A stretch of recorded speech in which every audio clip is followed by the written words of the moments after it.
자, 오늘 살펴볼 하나님의 말씀은 로마서 12장입니다.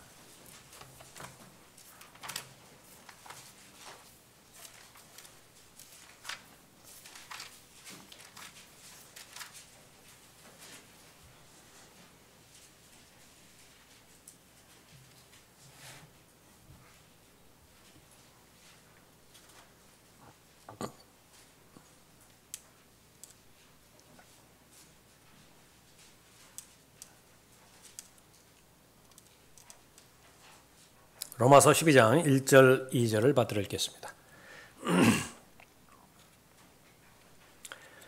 그러므로 형제들아 내가 하나님의 모든 자비하심으로 너희에게 권고하노니 너희 몸을 하나님께서 기뻐하시는 거룩한 산제물로 드리라. 이것이 너희가 드릴 합당한 예배니라.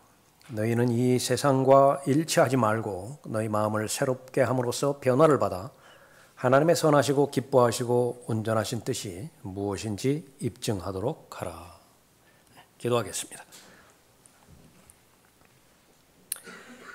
아버지 하나님은 오늘도 가장 귀한 예배로 모일 수 있도록 친히 인도하여 주시고 각 사람의 마음을 기뻐 받아들여 주심을 감사드립니다.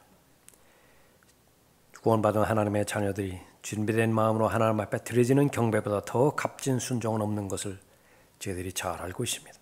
마귀가 가장 싫어하고 시기하는 시간이기도 하지만 성령 하나님께서 친히 보호해 주시고 인도해 주실 때에 특별히 말씀을 선포하여 각 사람에게 하나님의 마음과 하나님의 뜻을 증거하실 때에 깨닫게 해주시고 믿음으로 결합케 해주셔서 더 하나님을 사랑하고 더 하나님을 신뢰하는 그 신뢰의 깊이가 깊어질 수 있도록 복주시길 원합니다.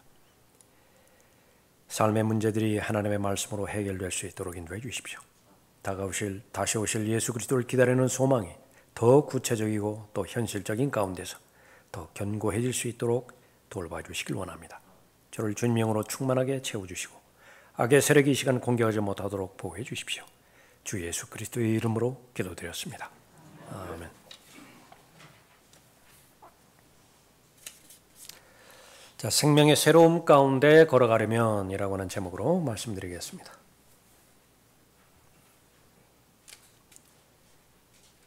그리스도인이 되었다라고 하는 사실은 하나님께서 창조하셨다라고 하는 것과 똑같은 말입니다.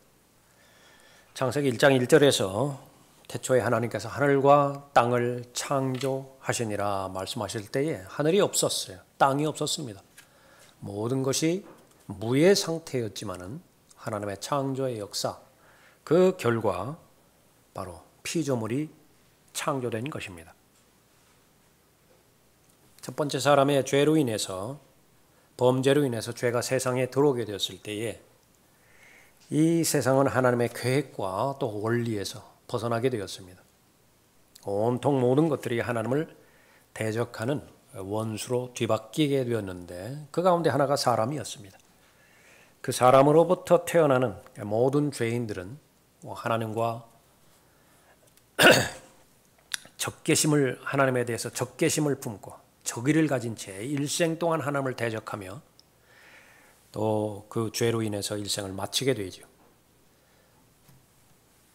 그 결과 죽음 뒤에 하나님의 심판을 받게 되고 그 심판의 결과 마귀가 영원히 보내야 되는 불못에서 영원히 고통당하며 보내게 되는 것입니다.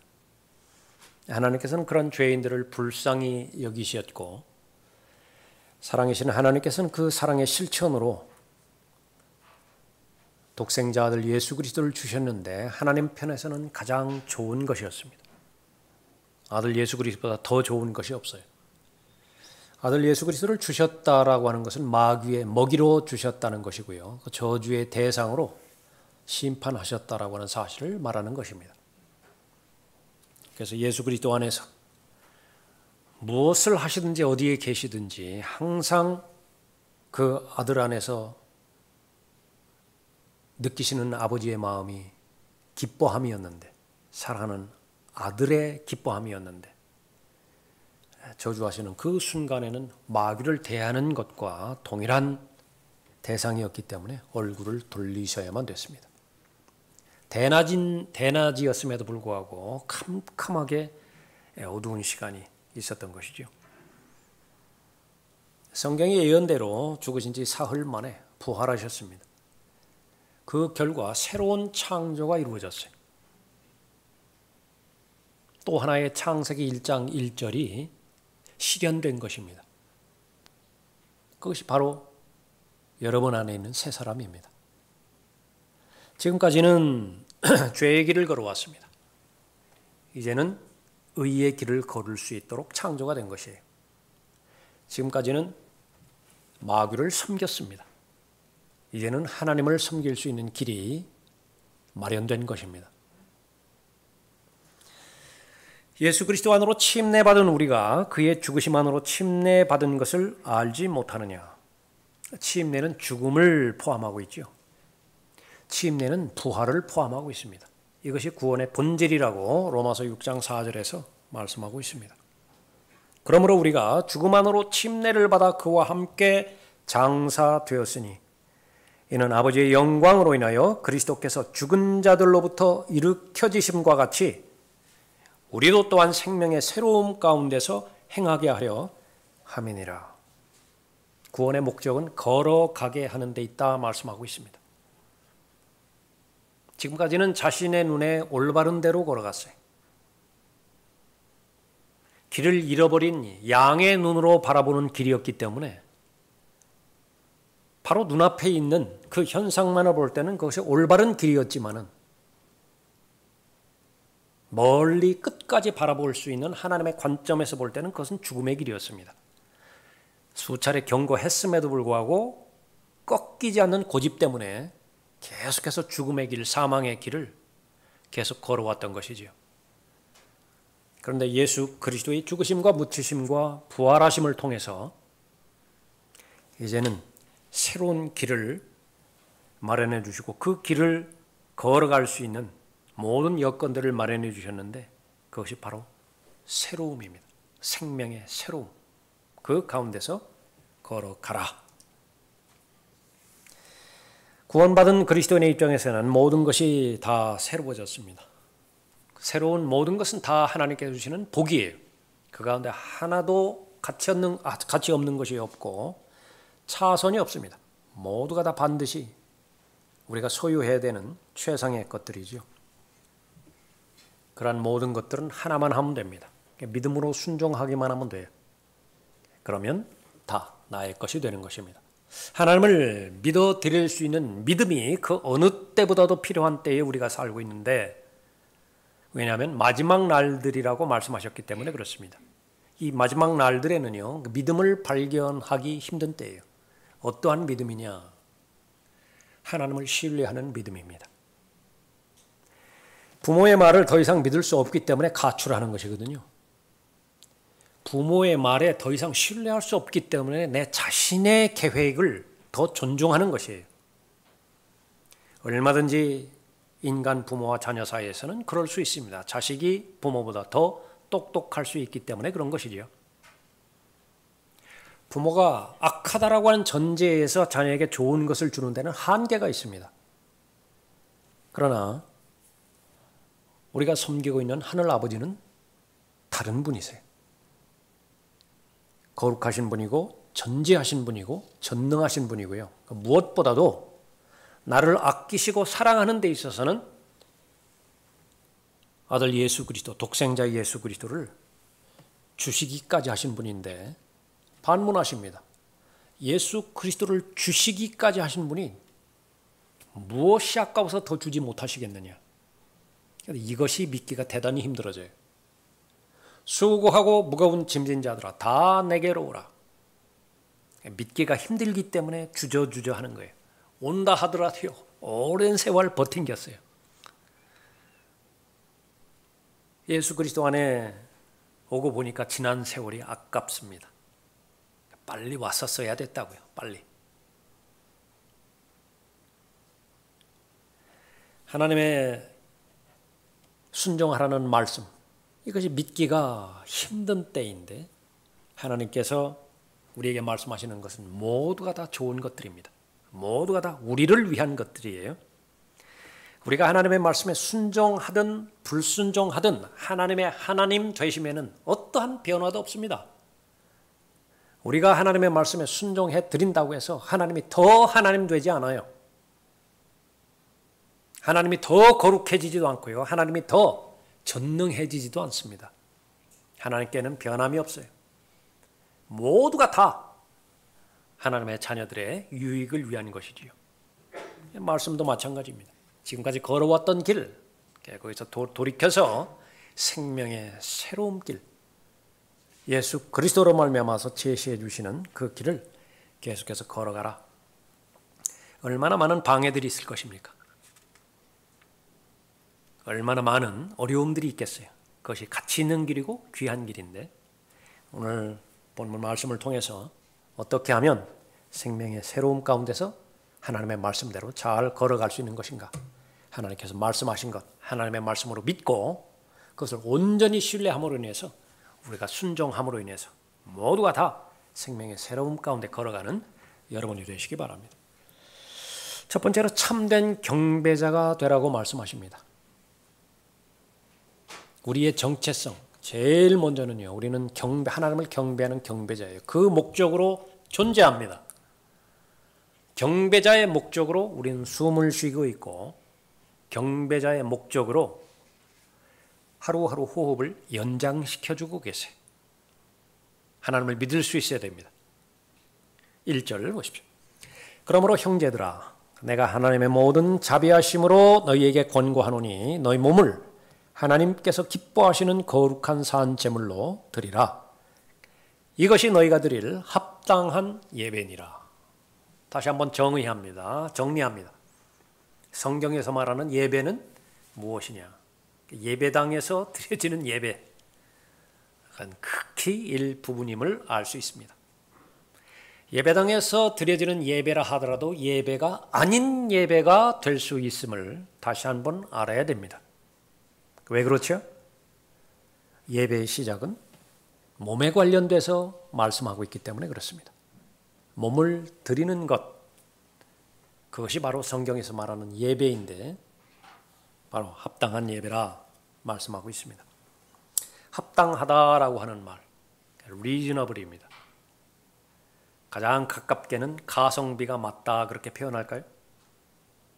좋은 음식, 좋은 물건, 마냥 비싸다고 좋은 것 아니겠죠? 내 마음에 맞아야 됩니다. 흡족해야 돼요. 가성비가 맞아야 돼요. 합리적이어야 됩니다. 이치적이어야 되죠. 그것이 바로 합당하다라고 하는 말입니다. 우리의 몸을 하나님 앞에 드리는 것, 그것은 이치적이고요. 합당하고 아주 자연스러운 것이라 말씀하고 있습니다. 하나님 앞에 드려지는 경배를 말씀하시면서 그 배경이 그 구약의 레위인들이 하나님 앞에 제물을 바쳤던 그 제사를 언급합니다. 경배가 그렇게 연결이 되어지는 것이 몸을 드리라고 말씀하셨기 때문에 그렇죠.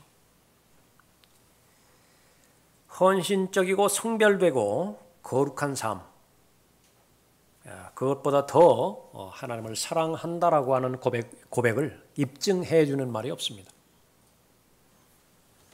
너희가 나를 사랑하면 나의 계명들을 지키라. 오늘 본문 말씀에도 나와 있지만은 하나님께서는 최종적으로 입증하기를 바라십니다. 입증하기를 바라세요. 그 고백을 한다고 하면 그 고백이 진실되어진 것을 내가 알기를 바라요. 그 한 예가 창세기 22장에서 아브라함이 바로 가지고 있었던 믿음을 스스로 입증해 준 그런 사건이었습니다. 사랑하는 것은 주는 것인데 그 주는 것 가운데서 가장 귀한 것을 주는 것입니다. 하나님에 대한 사랑.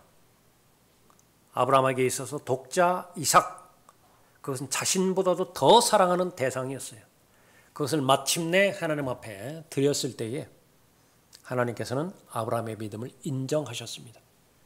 하나님께서는 지금까지 모르고 계셨는데 아브라함의 행위를 통해서 모르고 있던 부분들을 새롭게 아셨다는 의미가 아니에요. 입증한 것입니다.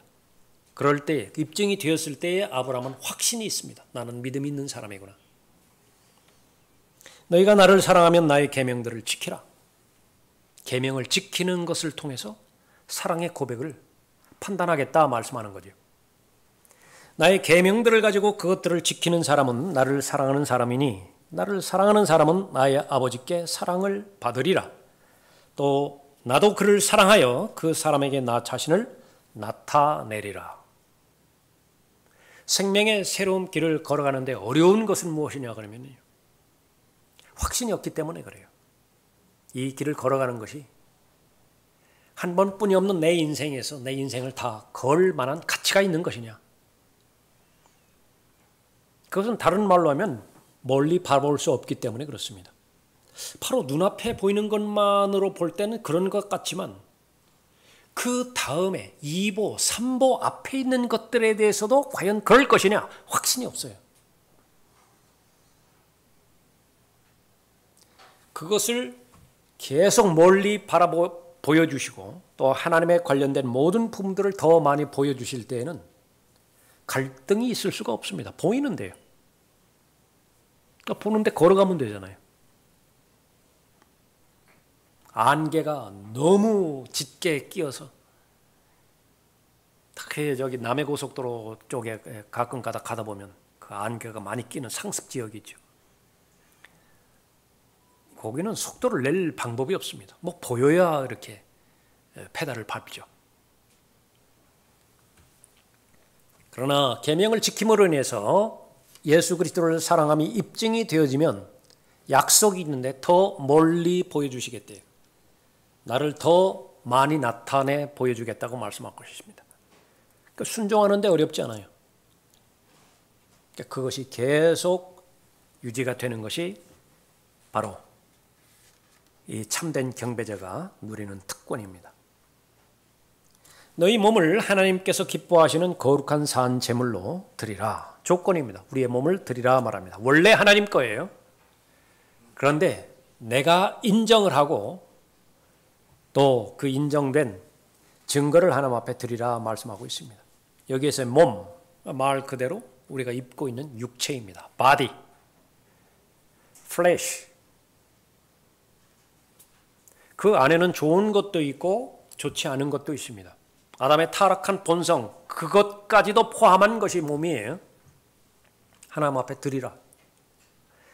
드리는 대상이 누구냐 봤더니 형제들이라 말하고 있습니다. 그러므로 형제들아, 여기에서 헌신, 몸을 드리는 것을 헌신이라고 말하고 있는 것인데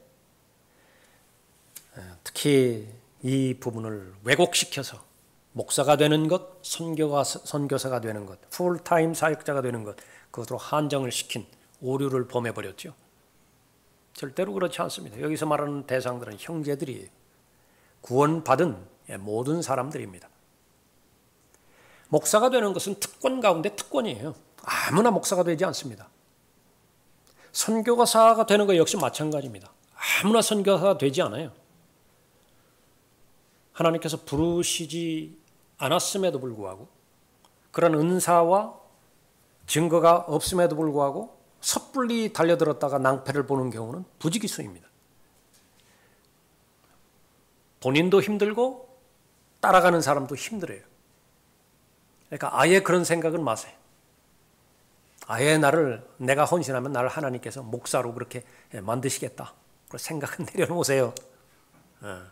그것이 헌신이 아니에요. 여기서 말하는 건 그게 아니라 헌신 말 그대로 몸을 드리는 거예요. 내가 몸을 드린다. 제사장들이 하나님 앞에 제물을 드릴 때에 짐승을 잡아서 제단 위에 놓죠. 그 모습이에요. 그 이상도 그 이하도 아닌 것입니다. 하나님께서 그 제물을 받으시지요. 아벨이 제물을 드렸을 때 하늘에서 불이 내려와서 불살로 가서 받아가셨어요. 엘리야가 단을 쌓고 제물을 그렇게 준비했을 때 하늘에서 불이 내려와서 받으셨죠. 그것입니다. 그 몸이에요. 그 몸. 우리의 몸, 우리가 가지고 있는 모든 것들, 그것은 하나님의 영광을 위해서 이제 사용하실 거예요. 어느 것 하나 가리지 않습니다. 몸을 하나님 앞에 드린다고 말씀하셨을 때에 내가 가지고 있는 것. 무엇을 가지고 있죠? 빚을 가지고 있어요. 빚. 갚아야 될 채무 있잖아요. 채무. 그것까지도 하나님 앞에 드리는 거예요. 드리라 그렇게 말씀하고 있는 것입니다. 다 책임져 주실 거예요. 어느 시점부터요? 내가 구원받은 이후의 시점부터. 예수 그리스도와 함께 내가 죽은 시점이 있었잖아요. 예수 그리스도를 개인의 구주로 영접함으로 인해서 그랬을 때 지금까지 내가 운전했던 그 운전석을 예수 그리스도께 내어드렸습니다. 나는 조수석으로 받고 앉았어요. 그분이 이제 운전하실 거예요. 전적인 순종을 말하는 것입니다. 많은 사람이 구원을 받기를 원하지만은 기꺼이 제단에 자신의 몸을 놓기는 꺼려합니다. 성경에 의하면 공금 횡령죄를 범하고 있는 거예요. 내 돈이 아니에요. 맡겨준 분이 그 목적대로 쓰라고 나에게 맡겨준 것입니다. 청지기예요. 처음에는 잘했습니다. 중간까지 잘 왔어요. 그런데 그 맡은 기간이 오래되다 보니까 점차로 나의 것으로 생각하기 시작했어요. 이게 내 것 같아요. 내 것 같아. 시간이 오래됐으니까. 아무리 그렇게 느낀다 하더라도 그것은 내 소유가 아닌 것입니다. 드린다라고 하는 말은 영원한 효력을 갖는다라고 하는 말입니다. 하나님의 영광을 위해서 한 번 몸을 드렸다라고 한다면 그것은 영원히 하나님의 영광을 위해서 드려질 그런 몸이에요. 중간중간에 내 자신의 유익을 위해서 다시 되찾아와서는 안 되는 것을 말하는 것입니다. 왜 그렇죠? 언제 내가 드린 몸을 내가 다시 되찾아오고 싶습니까? 잘 믿지를 못해요. 과연 이대로 계속해서 하나님께 맡긴다 하더라도 맡겼을 때에 과연 더 나아질 것인가? 여기에 의심이 들기 때문에 여기까지는 하나님께서 인도해 주셨지만 그건 내가 인정한다. 그러나 여기서부터는 내가 운전해 가는 것이 더 낫겠다. 그래서 다시 되찾아오는 거예요. 하나님의 존재하시는 것 부인한다는 말이 아닙니다.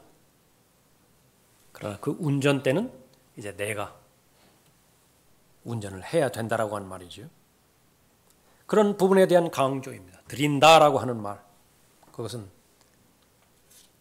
권위를 맡기는 것입니다. 재량권을 내가 놓는 것을 말하는 것입니다. 하나님의 재량의 모든 것을 다 맡겨야 되는 것을 말하는 것이죠. 하나님의 모든 자비하심으로 너희에게 권고하노니. 근거가 되는 것은 하나님의 자비하심이래요. 하나님의 은혜가 근거가 되어서 앞으로 명령하시는 모든 명령을 말씀한다 말씀하시죠. 은혜로부터 시작하여 은혜로 종결되어지는 것이 하나님의 사람의 운명이죠. 구원받은 것은 하나님의 은혜 때문입니다. 갈보리 십자가에서 피값을 치르시고 우리가 마땅히 받아야 되는 저주를 대신 받으신 예수 그리스도는 우리를 값주고 사주셨다고 말씀하고 있습니다. 또한 너희 몸은 너희가 하나님으로부터 받은 바 너희 안에 계신 하나님의 전인 것을 알지 못하느냐. 왜 알지 못하겠어요? 근데 몇 시간 후에 교회 문 지나고 이제 다음 날이 되면 까맣게 잊어버릴 수 있습니다. 사실은 무엇입니까? 느끼건 느끼지 못하든 간에 구원받았다라고 한다면 소유권은 넘어갔어요.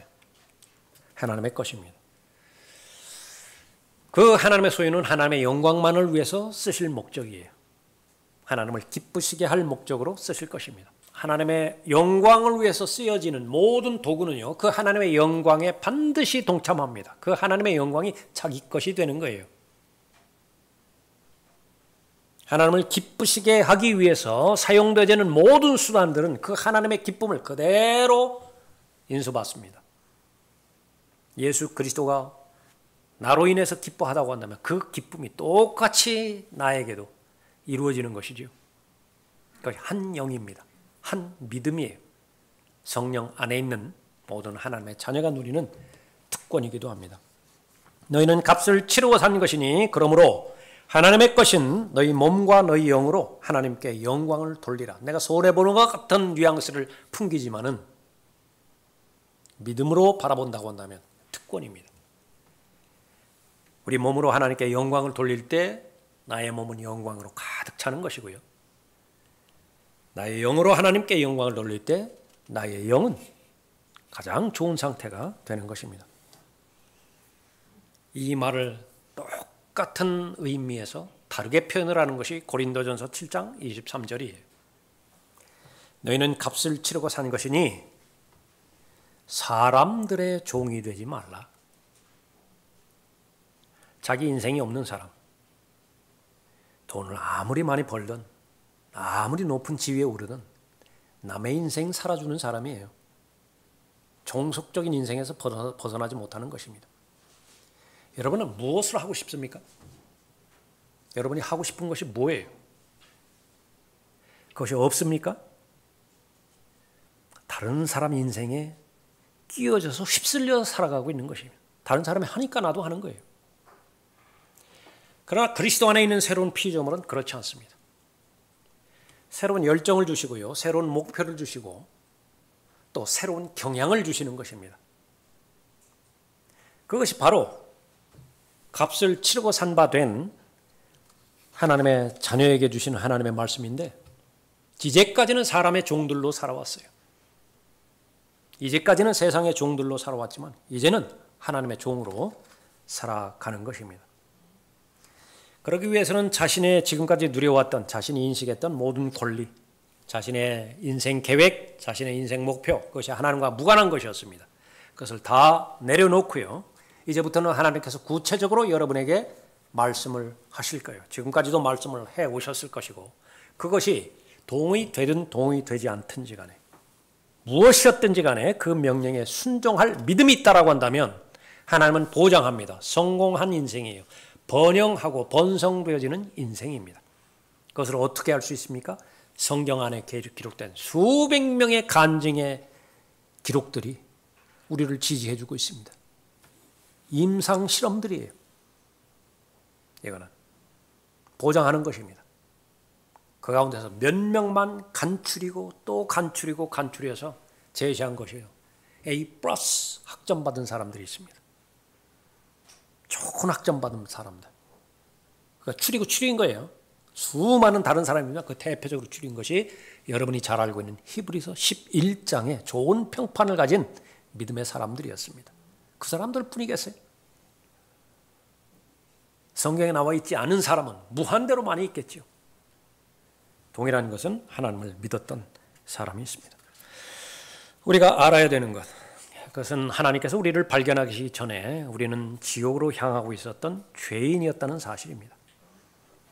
그러나 하나님의 은혜로 지금의 내가 되었고 또 내게 주신 그분의 은혜가 헛되지 아니하여 그들 모두보다 내가 더 많이 수고하였으나 그것은 내가 아니요 나와 함께 하신 하나님의 은혜로다. 하나님의 은혜로 지금의 내가 되었어요. 사람은 짐승과 다르기 때문에 깨닫는 존재이고 깨달아진 것을 또 자신의 증거로 입증하는 사람인데 그것이 바로 하나님과 동행하며 행한 수고겠죠. 그 행한 수고가 헛되게 되어지는 경우가 얼마나 많이 있습니까?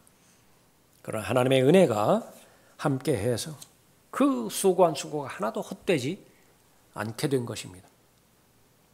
우리가 해야 될 일은 무엇입니까? 하나님께서 말씀하셨습니다. 하나님의 은혜로 지금의 내가 되었다. 아멘이에요. 아멘 하지 못할 사람이 어디 있어요? 여러분들이 지금 수고한 수고들, 몸으로 시간을 들이고 물질을 들이고 여러분의 마음의 열정을 들여서 행했던 모든 것들, 그것이 진리 안에서 행한 것이기 때문에 모두가 다 하늘의 유업을 쌓는, 하늘의 보물을 쌓는 것으로 다 연결이 되어졌죠. 지상에서는 여러분은 성령으로 충만해서 성령의 열매, 간략하면 성령 안에 있는 의와 화평과 기쁨으로 여러분의 마음이 충만하게 되어서 무엇을 하든지 만족스러운 상태에서 하나님과 동행을 이루었지요. 아멘이에요. 예, 그렇습니다. 그러합니다. 지금까지 고백이 그렇고요. 근데 문제는 남은 여생이잖아요. 얼마나 남았습니까?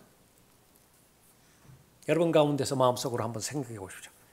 주님 오시는 것이 늦어진다고 한다면 30년은 좀 남아있겠다. 30년은 내 인생에 남아있겠다. 여러분 마음속으로 한번 생각해 보십시오. 주님 오시는 것이 늦어진다고 한다면 20년은 남아있겠다. 내 나이 연수로 그렇게 계산해 볼 때. 제가 장담하건대 50년 이후에는 거의 대부분 남아있지 않습니다. 50년 이후에는요. 얼마 남아있지 모르지만은 나의 고백은 그것이 제가 여기 있습니다. 이사야의 고백처럼 저를 보내주십시오. 그것이 어디였든지 간에 나는 헌신의 마음의 준비가 되어 있습니다. 너희 몸을 하나님께서 기뻐하시는 거룩한 산 제물로 드리라. 제물, 이것은 아주 고통스러운 말입니다. 죽음이 연상되고요.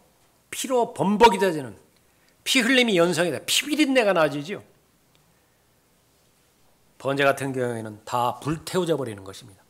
얼마나 고통스러운 그런 그 모습이에요. 나보고 제물이 되라고 한다고 한다면 원하는 사람은 아무도 없을 것입니다. 그러나 예수 그리스도 안에 있는 새로운 피조물로서 거룩한 산 제물, 이것은 다른 내용입니다. 죽은 제물을 드려야 되는데 여기는 산 제물이 필요해요. 산 제물만 받습니다. 하나님께서는 여러분을 산 제물만 받아요.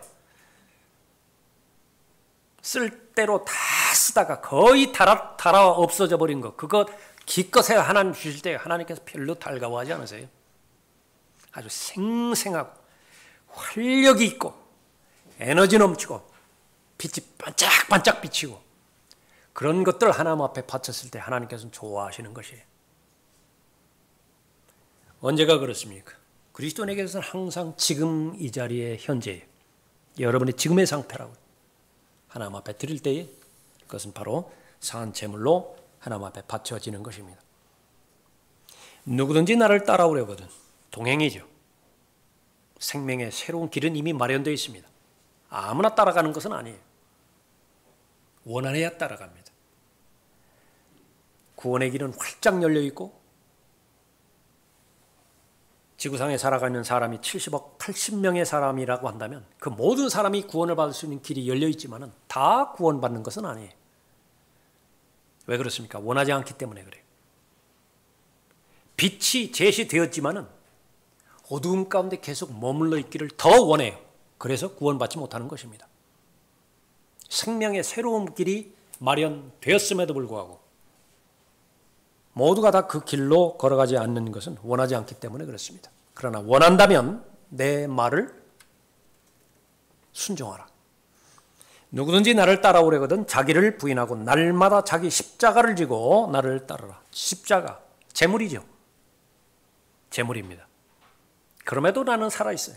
산 제물입니다.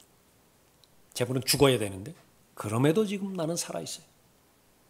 그 살아가는 삶은 이제 내가 주체가 돼서 살아가는 삶이 아니라 나를 사랑하셔서 나를 위해 죽으시고 또 나를 의롭다 하기 위해서 부활하신 예수 그리스도를 믿는 믿음으로 살아가는 삶입니다. 한 번 드린 제물은 영원한 효력을 발휘를 합니다. 하나님께 여러분의 몸을 드렸다라고 한다면 그 드린 몸은 영원히 하나님께서 취하셔서 하나님의 영광을 위해서 쓰실 것이에요. 여러분도 그렇게 동의하시고 이렇게 생각하십시오. 손에 쟁기를 잡고 뒤를 돌아보는 자는 한 번 드렸는데 하나님 앞에 한 번 헌신했는데 필요에 따라서 다시 찾아오고자 하는 그런 욕망이 생긴다라고 한다면 이 누가복음 9장 62절을 생각하십시오. 손에 쟁기를 잡았다라고 한다면 목표가 생긴 거 아니겠어요? 뒤돌아보지 말라. 뒤를 돌아보는 자는 하나님의 나라에 적합하지 아니하노라.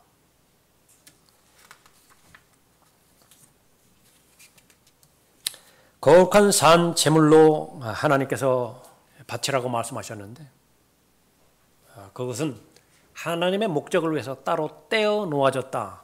그런 말이죠. 그것이 바로 거룩하다라고 하는 부분입니다.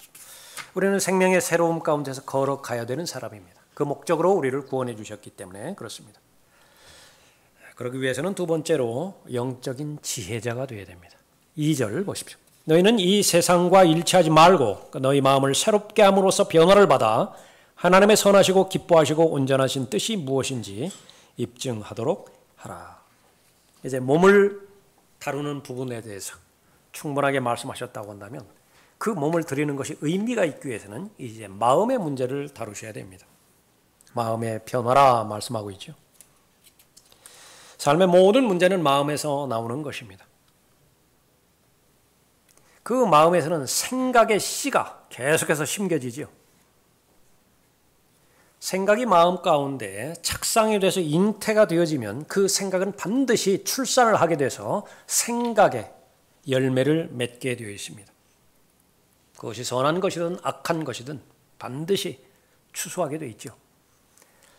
그러나 누구든지 자신의 욕심에 끌려 유혹을 받을 때 시험을 당하는 것이니 그러므로 욕심이 잉태하면 야고보서 1장 14절 말씀입니다. 욕심이 잉태한대요. 어디에서 잉태하죠? 내 마음에서. 마찬가지로 하나님의 전능하신 씨가 내 마음에 들어오면 잉태를 해요. 믿을 수 있어야 됩니다. 말씀이 잉태를 하면 그 말씀은 반드시 과정을 통해서 열매로 연결이 돼서 출산해요. 유혹과 시험의 씨도 내 안에서 착상이 되어지면 반드시 출산을 통해서 열매를 낳게 되어집니다. 하나님의 말씀의 씨는 생명이죠. 영생이라고 해요. 모두가 다 영생과 연결이 되어집니다. 죄는 어떤 형태로든지 내 마음에 들어와서 착상이 되어지면 열매를 맺게 되어지는데 그건 모두가 다 사망이에요. 죽음이에요. 미리 알려주셨어요. 미리 알려주셨어요. 모르는 것이 아니에요. 모르는 것이 아니라고요. 과연 믿을 수 있느냐? 믿을 수 있는 사람은 하나님의 말씀에 두려워 떨 것이며 믿을 수 없는 사람은 가볍게 여길 것이에요. 그러나 하나님의 말씀은 영원토록 하나님의 말씀인 것입니다. 그러므로 욕심이 잉태하면 죄를 낳고 죄가 장성하면 사망을 낳느니라. 두 가지가 우리가 고려를 해야 되는데 첫 번째는 피해야 되는 것이 있습니다. 반드시 피해야 되는 것이 있다. 무엇이냐? 세상과 일치하지 말라고 말씀하십니다. 너희는 이 세상과 일치하지 말고 마음의 변화를 받는 것이 나의 목표라고 한다면 제일 먼저 고려해야 되는 것이 이 세상과 일치하지 말라는 말씀입니다. 이 일치하다, conform, 따르다라고 하는 것입니다. 동의해서 따라가는 것을 말하는 것입니다. 그래서 나중에는 순응해요. 거기에 적합하게 돼요. 틀이 있죠, 틀. 그러니까 쇠로 만든 틀이 있습니다. 이런 비철금속 같은 거, 용광로에 일정 온도를 올려놓고 녹이지요. 대단합니다. 그게. 알루미늄이라든지 막 이런 것이요. 물이 돼요. 그러면 그것을 주걱으로 떠서요. 그 쇠로 만든 그 주조 틀에 붓습니다. 그러면 그 모양은요. 쇠로 만든 주조 틀에 달려 있어요. 원통의 틀이라면 원통이 나오는 것이고요. 사각 기둥의 틀이라면 사각 기둥이 나오는 것입니다. 일치되는 것입니다. 그것으로 돼버리는 거예요. 세상과 일치하지 말고 세상의 형태로 그대로 만들어지는 것을 말하는 것입니다. 성경에서는 세상에 대해서 부정적으로 말하고 있죠. 사랑해서도 안 되고 일치돼서도 안 된다고 말씀합니다. 세상에는 그런데 모든 것이 다 좋아 보여요. 먹음직스러워 보입니다. 다 좋아 보여요. 아주 지혜롭게 하고 현명하게 할 것 같아 보여요. 다 가짜래요. 거기 아버지 사랑이 없다고 말씀하십니다. 믿을 수 있어야 돼요. 세상에 대해서 말씀하시는 그 부분을 믿을 수 있어야 됩니다. 세상에 대한 그리스도인의 관점은 무엇이냐? 모두가 다 이용 도구여야 돼요. 수단이어야만 됩니다. 그러나 그 전에는 목표였다고요. 세상처럼 되고 싶어요. 그것이 출세입니다. 세상에서 출세하는 것. 그러나 세상과 일치하지 말고 목적과 수단이 있었는데 이제는 바꾸어야 된다. 돈은 이용의 수단이 돼야 되지 돈이 목적이 돼서는 안 됩니다. 돈이 목적이 되는 사람은 부자가 되려는 욕망을 가진 사람이고요. 돈이 수단이 되어지는 사람은 말 그대로 도구로 사용하는 사람이에요. 무엇을 위해서? 하나님의 영광을 위해서. 그렇게 된다라고 한다면 여러분은 확신하십시오. 생명의 새로운 가운데서 걸어가고 있는 것입니다. 마음의 변화를 받는다고 말씀하시죠. 세상과 일치하지 말고 동시에 너희 마음을 새롭게 함으로 변화를 받아. 변화라고 하는 말, transform, 변화죠. 이게 직류인가요? 교류인가요? 교류입니까? 직류와 교류 바꾸는 것이죠. 전압의 크기도 바꿔주는 거 있죠. 도란스잖아요. 도란스. 트랜스포머. 자, 그것은 성질은 똑같아요. 그러나 형태가 다 달라지는 것입니다. 유충이 있습니다. 유충. 벌레. 고치 속에 놓이는 유충. 그 시간이 지나면은요, 그 안에서 어떤 변화가 일어나는지 모르지만, 갑자기 나비가 돼서 날아가요. 갑자기 잠자리가 돼서 날아간다. 그 말입니다. 변화받는 것이. 우리 안에 무한한 잠재력이 있습니다. 예수 그리스도를 소유했다라고 한다면 예수 그리스도 안에 모든 것이 다 들어있어요. 예수 그리스도이신 포도나무에 가지가 접붙여져 있다고 한다면 포도나무 그 나무 자체가 자기 거예요. 열매 맺는 데 필요한 모든 것들은 다 들어있습니다. 문제는 변하면 되면 돼요. 살아있기만 하면 됩니다.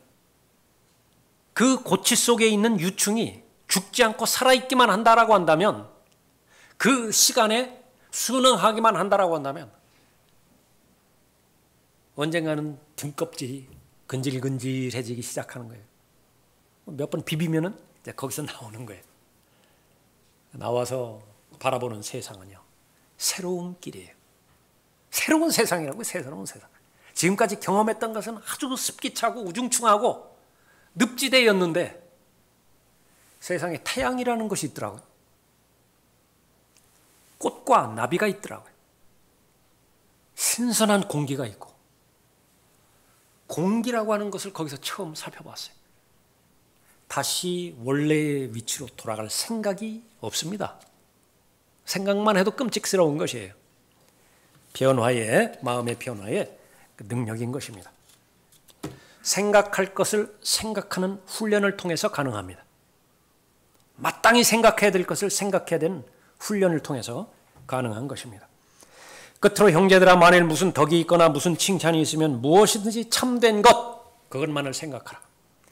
무엇이든지 정직한 것, 그것만을 생각하라. 무엇이든지 의로운 것, 무엇이든지 순결한 것, 무엇이든지 사랑스러운 것, 무엇이든지 좋은 평판을 얻는 것, 이런 것들을 생각하라. 그러면 이런 것들과 상충되는 것은 어떻게 되죠? 좋지 않은 것, 정직하지 않은 것, 더러운 것들, 그런 것들이 수없이 많은 생각들이 나오는데 그것을 사로잡아서 예수 그리스도 앞에, 발 앞에 꿇고 와서 거기서 복종케 하라. 여러분이 하셔야 될 일이. 여기에 게으르면 그 게으름을 마귀가 틈타고 들어와 버리는 것입니다. 하루하루 미루죠. 그 습관이 되어지죠. 그럼 아주 깨지기 힘든 견고한 바위덩어리가 되어버리는 거예요. 근데 그 바위덩어리 안에 구원받았다라고 한다면 그 생각의 씨가 존재하고 있는 것입니다. 말씀의 씨가 존재하고 있는 것입니다.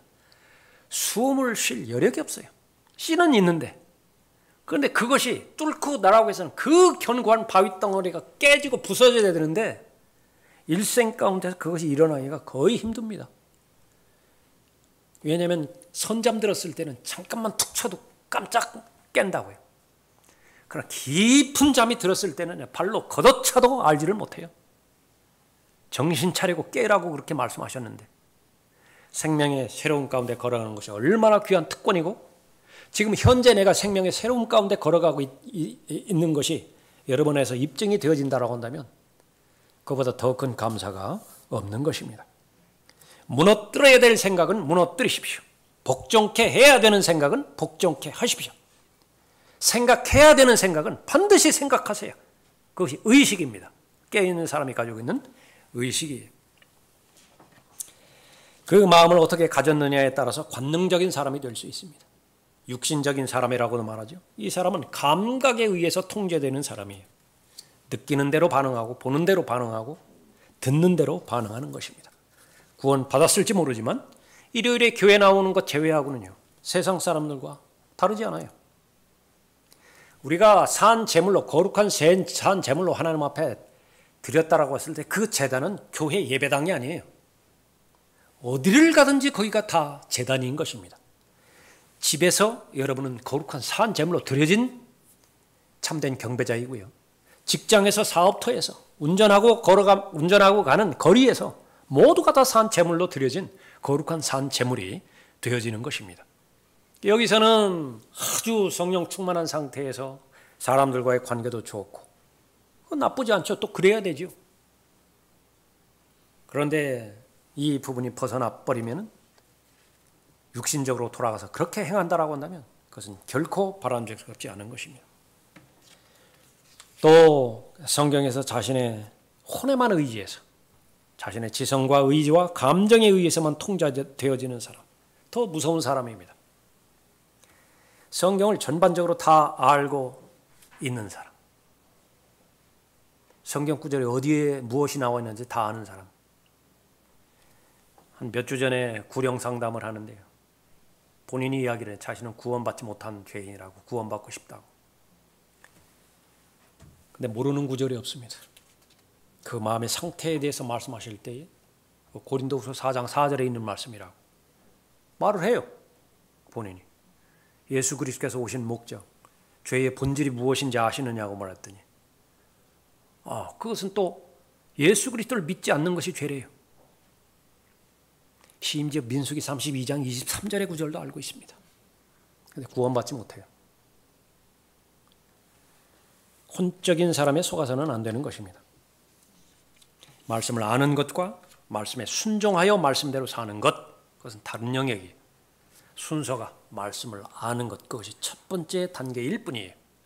그 말씀에 순종했을 때에 우리는 영적인 사람이 되어지는 것입니다. 감정에 속지 않을 수 있습니다. 그러면 하나님의 말씀을 들을 때 기쁘기 그지없고 감격스럽기 그지없고 그렇게 해서 하나님을 찬양하지만은, 그러나 그렇게 충전되어 있던 사람들도 조금 전에 살펴봤던 것처럼 매일매일의 삶 가운데서 화요일 저녁, 수요일 저녁 그 산 정상을 누리던 사람이요, 죽음의 골짜기, 사망의 골짜기에서 헤매고 있는 것을 볼 수 있는 것입니다. 우리는 모두가 다 영적인 사람입니다. 성령의 통제를 받는 사람이고 하나님의 말씀에 통제를 받는 사람이죠.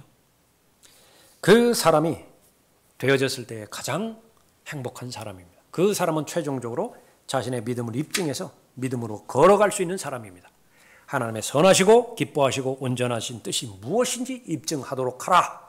각 개개인에게 말씀하셨는데 목사에게만 말씀하지 않으시고 형제들이라고 불려지는 대상이라고 한다면 각자에게 다 말씀하셨어요. 여러분이 여러분의 몸을 하나님 앞에 드리고 여러분의 마음과 생각을 하나님 앞에 드리고 변화를 받을 것을 목적으로 삼는다고 한다면 여러분이 다른 사람 다 배제시킨다 하더라도 하나님 앞에 독대했을 때에 여러분은 입증할 수 있어요. 나는 하나님의 은혜로 지금의 내가 되었습니다. 지금까지 수고한 모든 것들 다 하나님의 은혜로 수고한 것이기 때문에 하나도 헛된 것이 없습니다. 하나님 앞에 담대하게 나아갈 수 있는 것이지요. 그 사람은 예수 그리스도 안에 있는 생각, 그 생각으로 품는 사람이고 잘 무장하는 사람입니다. 지금까지 걸어왔던 여정들 한번 돌이켜보십시다. 하나님께서는 여러분을 구원해 주셨을 때 여러분을 창조하신 거예요. 그리스도 안에 있는 새로운 피조물입니다. 그 새로운 피조물이 생활하는 구역이 있겠죠. 첫사람 아담에게 생활하는 구역을 위해서 에덴을 만들어 주셨듯이, 그러나 우리는 걸어가는 사람이라 말하고 있습니다. 그 걸어가는 여정, 믿음의 새로운 길을 예수 그리스도의 보혈을 통해서 마련해 놓으셨어요. 지금까지 그 길을 주님과 동행하면서 잘 걸어왔다고 한다면 하나님 앞에 감사드리는 여러분이 되시고요. 또 말씀에 비추어 봤을 때 지금 아쉬운 부분이 있고 또 돌이켜야 될 그런 부분이 있다고 한다면 다시 한번 믿음을 하나님 앞에 주장해 드리십시다. 하나님을 믿으십시다. 하나님께서 여러분에게 명령하신 거 무거운 거 아니에요. 여러분을 어렵게 하려고 하는 것이 아닙니다. 여러분을 아끼시는 분이시기 때문에 여러분이 가장 최상의 삶, 최고의 삶, 절대로 후회하지 않는 삶을 살게 하기 위해서 명령하시는 것이지요. 하나님 말씀에 순종하며 하나님의 은혜에 있는 그대로 정직하게 다가서는 여러분이 되시기 바랍니다. 기도하겠습니다. 아버지 하나님의 베풀어 주신 은혜에 감사를 드립니다. 그 은혜 가운데서 하나님의 말씀을 깨닫게 해주시고 깨달은 말씀을 믿을 수 있는 믿음으로 결합게 해주시며 최종적으로 순종의 과정을 통해서 인내로 하나님의 말씀에 열매를 맺을 수 있도록 도우시니 감사를 드립니다. 이 절에 참여한 모든 하나님의 자녀들, 하나님의 뜻은 바로 생명의 새로운 가운데서 마련해 주신 그 새로운 길을 예수 그리스도와 동행하며 걸어가는 길입니다. 얼마나 방해하는 요소들이 많이 있습니까? 얼마나 박해와 또 그것을 중지시키고자 하는 환란의 관점들이 많이 있습니까? 지금까지 그 모든 부분들을 극복해 주시고 회복하게 해주신 하나님의 은혜에 감사하는 초청 시간이 될 수 있도록 인도해 주십시오. 자신을 되돌이켜 봤을 때에 부족한 부분, 아쉬운 부분, 또 자백해야 되는 그런 부분 알려주실 때마다 주저하지 않고 미루지 말고 지금 즉시로 믿음으로 하나님 앞에 간구함으로 인해서 하나님 보시기에 언제 어디서든지 생명의 새로운 가운데서 걸어가는 그리스도 안에 있는 새로운 피조물로 발견될 수 있도록 그래야 자신의 믿음을 스스로 하나님 앞에 입증해드리는 하나님의 뜻 가운데 걸어가는 하나님의 자녀가 되도록 인도해 주시길 원합니다. 주 예수 그리스도 이름으로 기도드렸습니다. 아멘. 다 같이 일어나시겠습니다.